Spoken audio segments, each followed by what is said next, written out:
Chapter -16.61 Jax's Class by Frank. Minnow looked really frightened. Maybe we should tell Blizzard, I said. Minnow nodded. Before we went into Jax's class, we found Blizzard and told him about Minnow's nightmare. He looked serious. Let's hope it's nothing, he said, but you're right. We shouldn't tell any of the others, at least not yet. Minnow gave him a weak smile.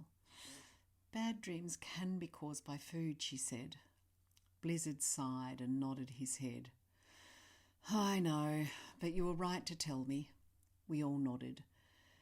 Come on, he added. Jax is teaching the physics of enchantment, and you're invited. Yes, said Minnow and I before running towards Jax's classrooms. Over from the big cottonwood tree near the beach are some strange buildings. They look quite holographic, as if large sheets of ice have been put together to make a bunch of enormous makeshift sheds. Sometimes when you look at them, they reflect the sky and seem as if they're not even there. Ben and Sky were waiting for us. Incredible, said Ben. The best, said Blizzard. Jax created all of this with her students, and the whole place is still growing. Her talent is amazing. Jax appeared. She was dressed in an academic gown and looked as glorious as ever. In her left hand she had an enormous staff that glowed a dark purple. We took some of the indigo sea and created magic to make sure this staff would always have a purple glow, she said. And then we took it to the land of ice and fire, and my parents made it permanently frozen. It's seriously powerful. I love it, said Sky.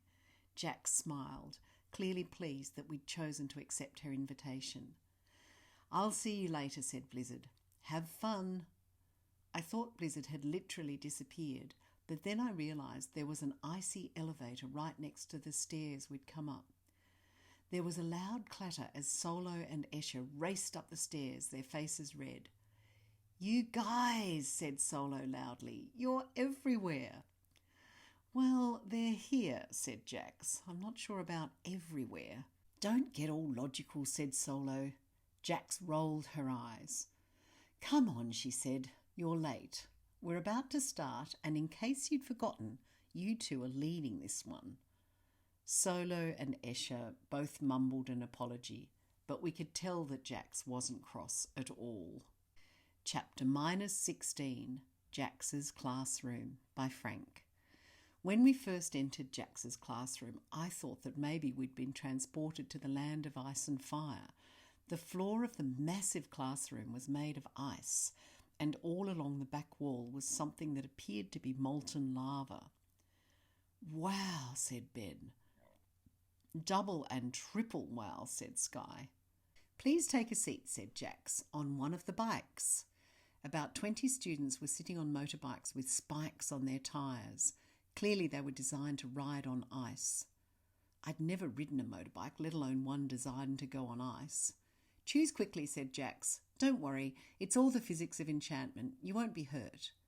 Ben and Sky jumped onto the black bikes nearest to Jax, and Escher and Solo took 2 bikes that looked as if they were made of ice.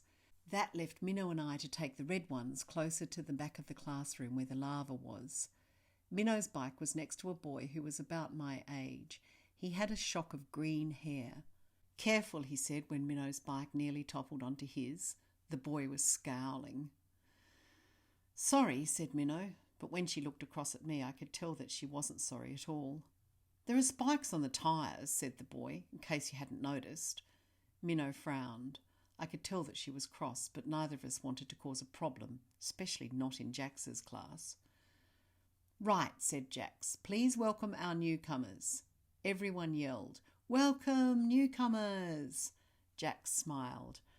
Right, she said. Today is virtual reality, but not with computers, with the physics of enchantment.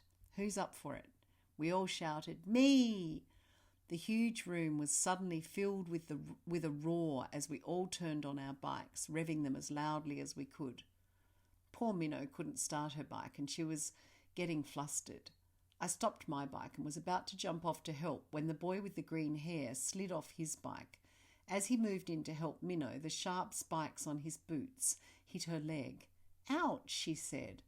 The boy flicked a couple of switches on Minnow's bike. "What are you doing?" asked Minnow. "Getting your bike started," said the boy sharply. "Well, don't," said Minnow. "I'm fine."